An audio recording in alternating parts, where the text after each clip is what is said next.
Hey guys, how are you doing on this lovely morning? We finally made it to Friday, and I do not want to overload you guys with too much content, so today's morning video is going to be pretty easy, though it will touch a very serious topic.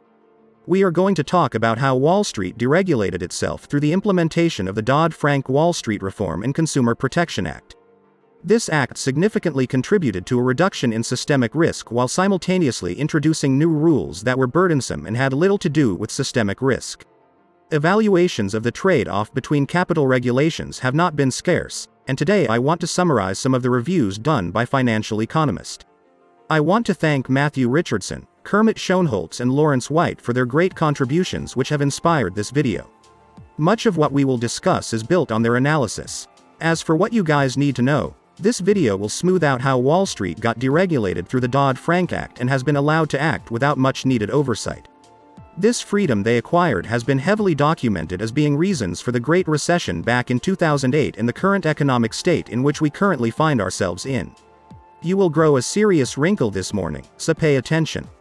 This video might be short, but it will be dense. I want to see how my audience responds to me challenging you guys to understand a more complex topic than we have ever done before. I ask for patience, for at the end of every complex paragraph, I will provide a very smooth explanation to help you make sense of it all. I will not leave anyone behind on this, so stick by me if you want to learn a couple of really cool things about the market today. Before we start, let me quickly state that I am not a financial advisor, and that all content discussed in this channel is simply information gathered that I deem important for people to know, so that they can make informed decisions. Let's get started. When short-term debt is mixed with a common economic shock to its long-term assets, there can be serious failures and disruptions that can spell an overall fallout. Such disruptions can best be exemplified as what happened back in 2008, which had followed the near collapse of some of the biggest and most important financial institutions. To be truthful with you guys, all these financial institutions did fail, but as discussed in a previous video, Wall Street was sure to invest heavily in the political race for Obama, and he made sure to fill his staff with executives from banks and other financial institutions. It is to the surprise of no one that shortly after, the government ended up bailing out all these institutions, while also not allowing any top executive to be prosecuted afterwards. Just another typical slap on the wrist with some heavy statements that meant nothing long-term, as Wall Street had just learned an important lesson. If you invest in politicians to bail you out, maybe being a criminal enterprise might not be such a bad idea. I made a huge series explaining all of these points, so be sure to check them out. Anyways, going back to where we were, the aftermath of the near collapse of Wall Street, governments and regulators around the world started casting ways to prevent, or lessen the probability, of a recurrence of such an event. One of the first things they were made aware of was that their current regulatory framework was unsuited to deal with systemic risk. Aspects of it can be summed up as being a widespread failure in the private sectors as well as a freeze-up of capital markets that impaired financial intermediation. The result of all this diligence into investigating the faults in the system became the adoption of the Dodd-Frank Wall Street Reform and Consumer Protection Act of 2010. The Dodd-Frank Act, to sum it up for you guys, targeted sectors in the financial system believed to have caused the financial crisis, including banks, mortgage lenders and credit rating agencies. However, pressure from the private sector would inevitably cause Congress to pass a new law that would roll back some of the restrictions of the Dodd-Frank Act. The excuse for it was that the act was making them less competitive overall, and that the benefits of a rollback on it would far outweigh the risks that such action would impose. To summarize the findings of the review by the three researchers I mentioned a couple minutes ago, systemic risk arises when there is a breakdown in aggregate financial intermediation. It will more often than not result from aggregate capital shortfalls and liquidity shortfalls in the financial system.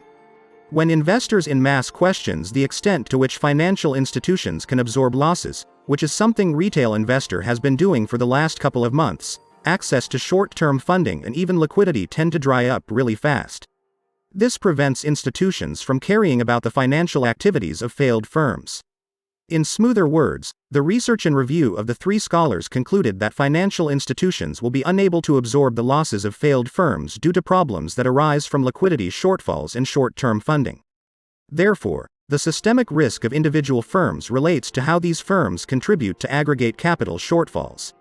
In other words, a financial firm might rationally leverage their activities or engage in high-risk activities that might be optimal for their goals, but may lead to so much leverage and greater risk that it makes such activities not prudent.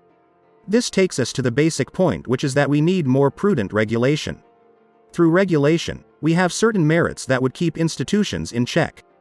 These three merits, which we will call levers, are capital requirements, liquidity requirements, and then a regulation of scope in general, which are certain restrictions on certain types of activities or asset holdings. The Dodd-Frank Act actually employs all three of these levers. However, what Wall Street did was push for legislation of the Choice Act, which was sadly passed by the House of Representatives. What the Choice Act does is it repeals a lot of the vital components of the Dodd-Frank Act while at the same time streamlining some regulations. Let's bring back the topic to the three levers where we left off. As indicated, the Choice Act, along with a sequence of other enacted measures, aim to reduce the burden of the financial regulation that originates from these three levers. Indeed, all the effort of the Choice Act and the rest of the other measures that surround it aim to scale back the most important lever in my opinion, which is the regulation of scope, which as I said aims to restrict certain activities or holdings of certain assets. Now, here is where I once again default on the empirical analysis done by the three scholars. In their view, the Choice Act is right in viewing stronger capital requirements as substitute for other forms of regulations. The greater capital is for a bank, the smaller are the benefits of other forms of financial regulation in reducing systemic risk.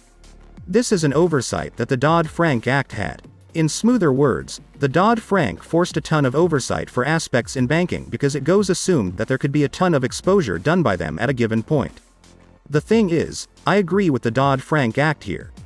The analysis is incorrect in the representing that higher bank capital provides a buffer that will protect creditors against the bank's risk exposures.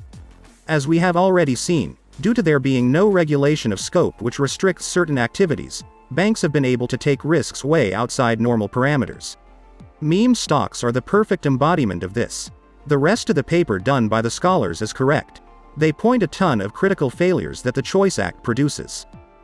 The need for stricter scrutiny to ensure that capital is adequate during a crisis is perhaps the most important aspect in all of this.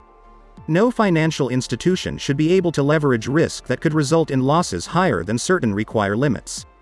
The conclusion of the implementation of the Dodd-Frank Act contributed to significant reduction in systemic risk for the United States and allowed for much progress to be made.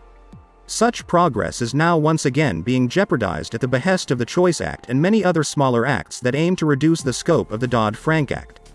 The Dodd-Frank, as the researchers did point out, does not always address risks completely, and in many ways does introduce burdensome rules that have little to do with system risk. However, when you mix this economic policy with our current form of punishment and justice, this act is 100% needed in the way it is. The day in which actual prosecution of criminals at Wall Street is once again brought about, then perhaps small modifications to the Dodd-Frank Act should be discussed, but until that day comes, the Dodd-Frank Act, even in its imperfection, does manage to greatly limit systemic risk while heavily promoting economic progress. The value derived is in no way shortened by the lack of further growth opportunity that its detractors love to lament, with the biggest detractor of course being Wall Street. A quick summary of it all. The Dodd-Frank Act was implemented as a way to regulate the financial sector. It was created as a response to the financial crisis of 2008. It targeted various sectors in the financial market such as banks, mortgage lenders and credit rating agencies. Reviews and analysis on the outcome of this act have not been short. I picked what I considered to be the most empirically researched and data-backed reviews. They all demonstrate and show that this act did foster progress in the economy and markets, and that though the act is not perfect in all it does from a theoretical point of view that assumes that the government of the United States is and will be fair, the Dodd-Frank Act's results cannot be understated.